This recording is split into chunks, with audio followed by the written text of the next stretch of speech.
Buenos días, doctor. Hola, ¿cómo están?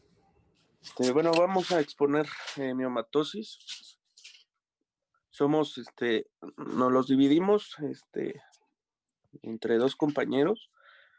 Yo voy a dar toda la parte como fisiopatología, epidemiología, todo esto y clasificación. Y mi compañero Armando va a dar diagnóstico y tratamiento. Ok, Eh, bueno, vamos a empezar con la definición. Bueno, primero saber que tiene como varios sinónimos, miomatosis.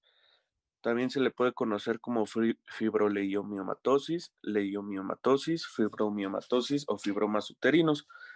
Y bueno, como definición, pues tenemos que son tumores benignos que están originados de células del músculo liso del útero y que muy ocasionalmente, en menos del 1% de las pacientes, estos tumores pueden malignizar. Bueno, esta va a ser la neoplasia benigna ginecológica más común. Va a tener una incidencia del 20 al 30% a nivel mundial. Y aquí la raza juega un papel importante, en donde la raza negra, este, va a ser un 50% en la raza negra, en la raza blanca un 25%, y en el embarazo, se va a desarrollar miomatosis en un 2% de las pacientes. Aquí también uno de los factores de riesgo más importantes, pues va a ser la edad.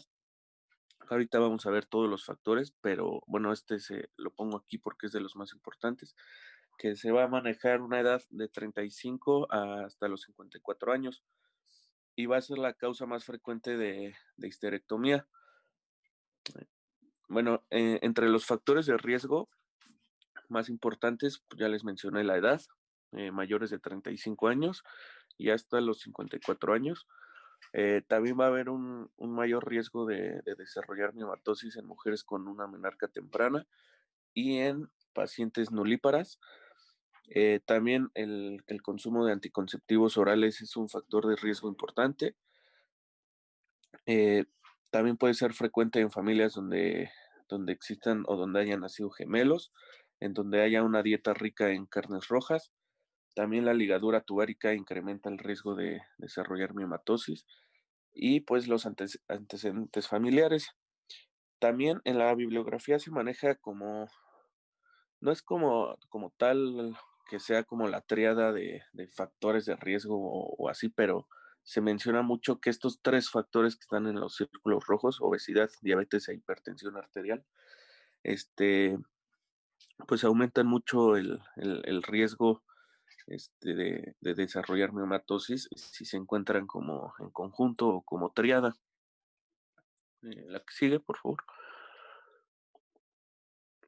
Entonces, como fisiopatología, pues lo que tenemos que recordar, pues muy bien, ¿no? Y así muy importante, es que esta patología o estos tumores benignos se vinculan con la actividad eh, hormonal del ovario, principalmente de los estrógenos. Entonces tenemos que recordar que el principal estímulo, el principal pues factor de riesgo, así lo podemos llamar también, pues son los estrógenos.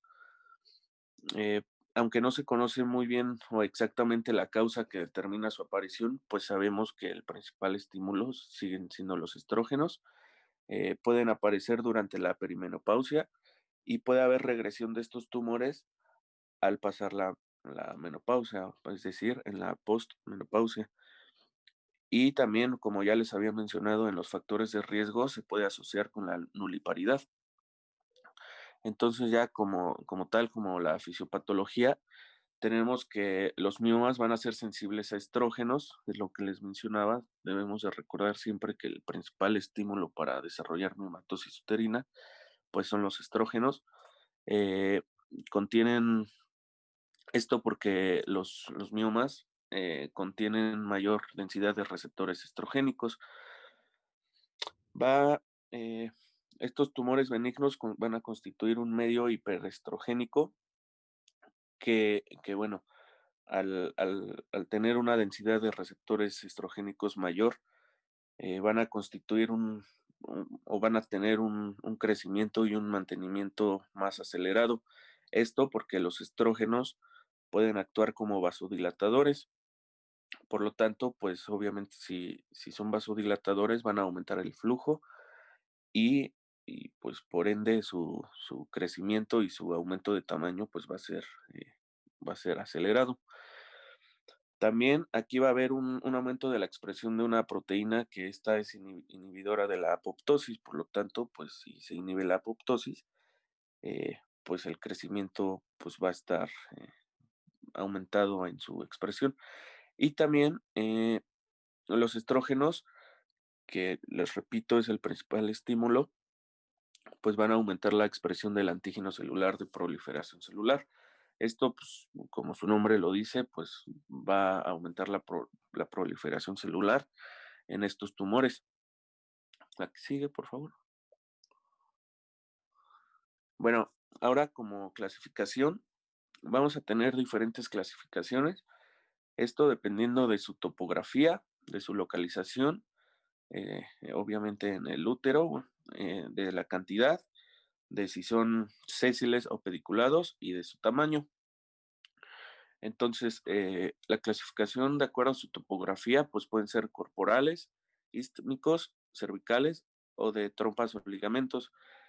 Eh, ahorita de tomo las vamos a ver más como a fondo las clasificaciones. ¿Le puedes dar a la que sigue, por favor? Entonces, bueno, de las clasificaciones como más importantes o más conocidas es por su localización. Aquí tenemos, bueno, en la imagen podemos ver esta clasificación que va a ser intramurales, esto que pues se localizan en la pared muscular del útero, perdón, los submucosos, que estos son los que pueden afectar la implantación del embrión en el útero. Y la tercera tipo de acuerdo a su localización, pues son los subserosos, que estos, bueno, se van a encontrar en la cubierta externa del útero. Entonces, pues los que nos pueden preocupar, pues refiriéndonos a la fertilidad, pues son los submucosos. También otra clasificación, de acuerdo a su tamaño, aquí, bueno, es importante saber que esta ya es una clasificación radiológica, porque pues los vamos a observar y vamos a ver su tamaño radiológicamente, pues se dividen en pequeños, en medianos, en grandes y en gigantes. Esto, pues, como les dije, pues dependiendo de su tamaño. Los pequeños van a ser con un diámetro menor o igual a 2 centímetros, los medianos con un diámetro entre 2 y 6 centímetros, los grandes van a ser con un diámetro mayor a 6 centímetros, pero no mayor de 20, y los gigantes elementos pues ya serían mayores de 20 centímetros. La que sigue, por favor. Esta es otra clasificación. Bueno, es como la misma, pero es una clasificación que se utiliza, que aquí podemos ver, o sea, dependiendo de dónde está el mioma, podemos clasificarlo en submucoso, en intramural y en subseroso. En la imagen se representa como al útero, pues la figura rosa, es como una vista así como lateral del útero. Entonces, aquí nos habla, dependiendo de cuánto ocupa este, el mioma en cada pared del útero, pues va a ser su clasificación. Por ejemplo, en la, en la, en los verdes, en las bolitas verdes representan los miomas. En el número uno tenemos que si ocupa menos del 50% este, de la capa muscular del útero, pues va a ser submucoso. Entonces, cada, cada bolita representa como las posibilidades de todos los miomas que pueden existir y así como los podremos ir nombrando. ¿A qué sigue, por favor? Gracias. Bueno, como cuadro clínico, vamos a tener que más de un tercio de los miomas van a ser asintomáticos. En otras bibliografías los manejan como que el 50% nada más van a ser asintomáticos. Pero bueno, si son asintomáticos, digo, sintomáticos, perdón, vamos a tener que uno de los principales síntomas va a ser el dolor crónico o una sensación opresiva. Esto obviamente también pues depende mucho del tamaño de los miomas. Aquí puse esta parte en los cuadritos rojos, los puse aquí en cuadro clínico, porque en muchas bibliografías se menciona que la principal complicación va a ser la degeneración roja, o carnosa también se le llama, que esto se va a dar en un 5 al 8%. Entonces, bueno, esto va a hacer que en casos agudos los miomas van a crecer eh, pues exageradamente o van a crecer de más para lo que se puede nutrir este mismo mioma. Entonces, se puede producir un infarto hemorrágico o pues literal es una necrosis de este mismo mioma porque crece tanto que la nutrición sanguínea pues ya ni siquiera puede mantener a este mioma. Eh, esta degeneración roja, que es, bueno, esta complicación va a presentar dolor e hipersensibilidad abdominal, febrícula y leucocitosis. Bueno, aquí es importante hacer el diagnóstico diferencial con apendicitis, con desprendimiento placentario, con algún cálculo ureteral o con pielonefritis. Entonces, bueno, recordar que esta es la principal complicación de, de miomatosis. La que sigue, por favor. Entonces, bueno, ya como cuadro clínico ya general de miomatosis, tenemos que en un 62% de las pacientes va a haber un sangrado o una hemorragia normal. Aquí se maneja como hemorragia normal en esta patología, que va a tener un sangrado o sea, aumentado en días y aumentado en cantidad.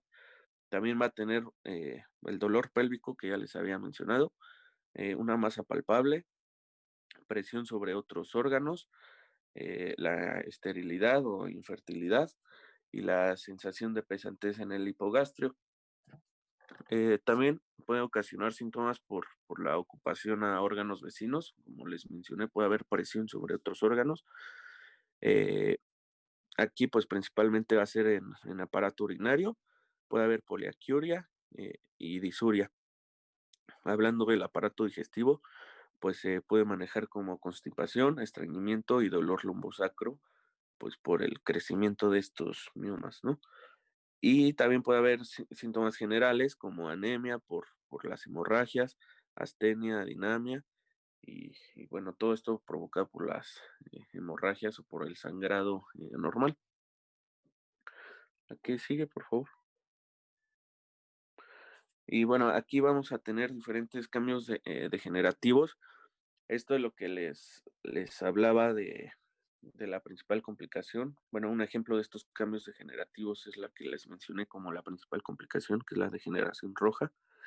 Entonces, otros que vamos a tener van a ser la hialina, la quística o por calcificación y la roja, que es la que ya les mencioné. Y también otra, la maligna o sarcomatosa. Entonces, la hialina, pues vamos a tener que el tejido miomatoso se va a sustituir por un material hialino acelular. En la degeneración quística, el tejido hialino se va a licuar y se van a formar cavidades quísticas. Y en la degeneración por calcificación, esta va a ser más común en mujeres menopáusicas y pues como su nombre lo dice, el tejido miomatoso pues, se va a reemplazar por calcificaciones o va a tener calcificaciones más bien. Y bueno, algo que no puse, pero pues, creo que es importante mencionarlo, esto porque en la presentación bueno, que vimos de cirugía robótica, que vimos con los doctores, mencionaban los efectos de los miomas sobre la fertilidad. Entonces, bueno, aquí se hablan de tres que pueden ser anatómicos, funcionales o moleculares. Esto lo mencionaron en esa plática Entonces, como efectos de los miomas sobre la fertilidad de anatómicos, podemos tener pues la distorsión de la cavidad, un aumento de la distancia en el viaje de los gametos, una obstrucción o una alteración en el transporte de los gametos y del embrión. Como efectos funcionales, pues podemos tener que haya un aumento de la contractilidad uterina, un deterioro del endometrio, un mal suministro de la sangre biometrial y como efectos moleculares, pues podemos tener pues como efectos hormonales y proteicos, un transporte de gametos anormal y pues por lo tanto una menor implantación. Y bueno, la que sigue, por favor. Ah, bueno, ahí ya esto es todo mi parte. Buenos días, compañeros. Doctor, buenos días. Vamos a continuar con el diagnóstico y además del cuadro clínico, también se puede realizar por medio de un estudio ginecológico, en donde dentro de los hallazgos nosotros vamos a encontrar un útero aumentado de tamaño que se encuentra móvil. Discúlpenme, tantito.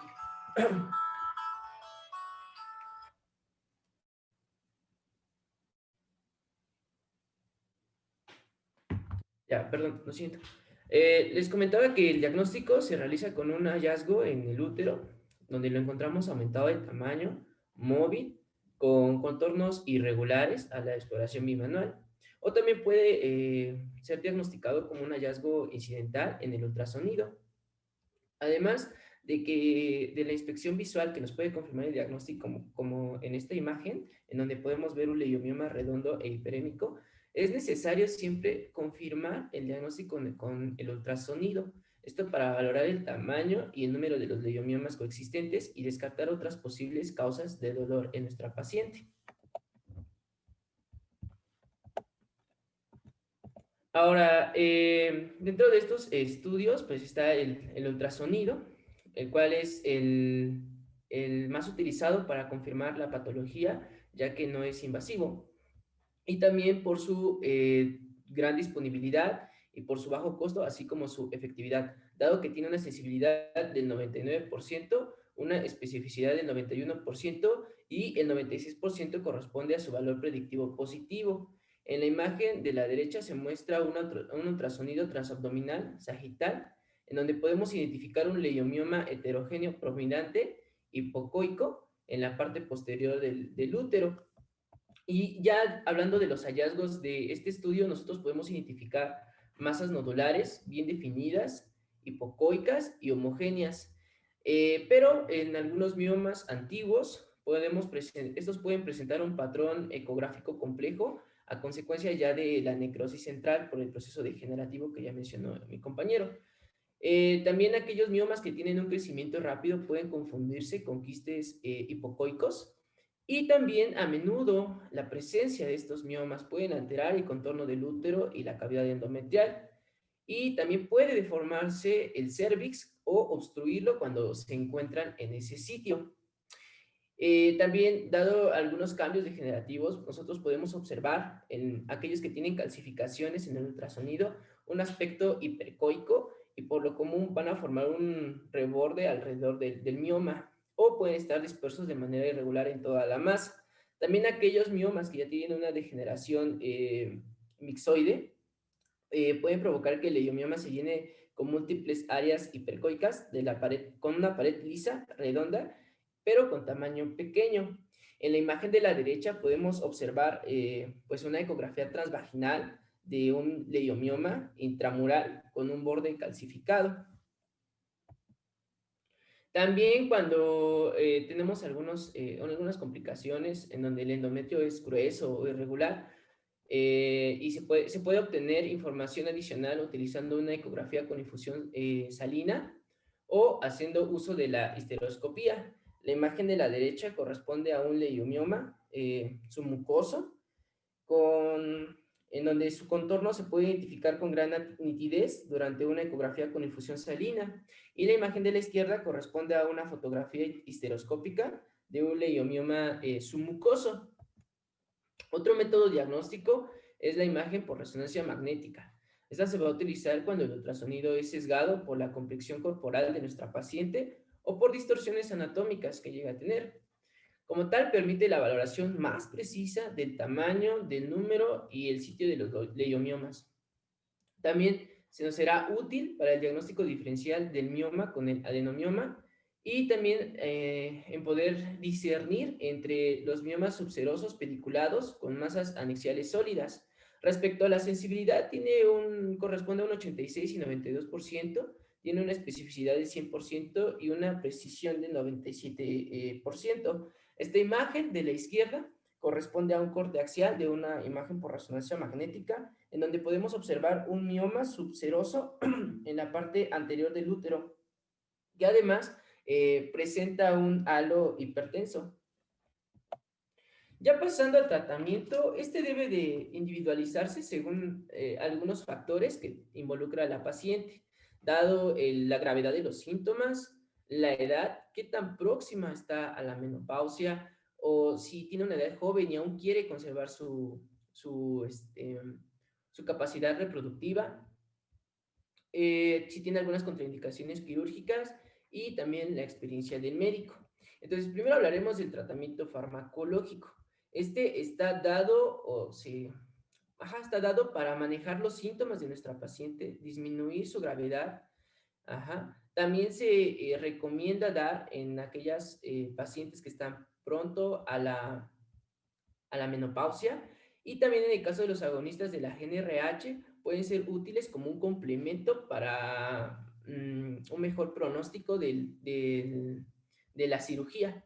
En la tabla de la derecha se muestran algunos fármacos y cuáles son los síntomas que pueden manejar. En el caso de los AINES, los anticonceptivos orales combinados, el acetato de medroxiprogesterona en depósito, o también el sistema intrauterino de liberación de levonorgestrel, pueden tratar tanto la dismenorrea como la menorragia que presenta la paciente. Y los agonistas de la GnRH son útiles tanto para la dismenorrea, la menorragia, la dispaneuria o la sensación de presión pélvica que tiene la paciente. Hablaremos primero de los anticonceptivos orales combinados.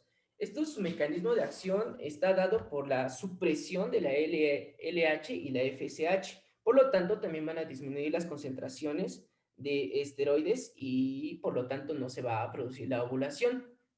Esto nos va a llevar a que se induzca la atrofia endometrial y disminuya la producción de prostaglandinas. Un ejemplo de estos fármacos es el sistema intrauterino liberador de levonorgestrel, el cual mejora la menorragia en estas mujeres. Y en el caso de los andrógenos, aquí tenemos al danazol y a la gestrinona.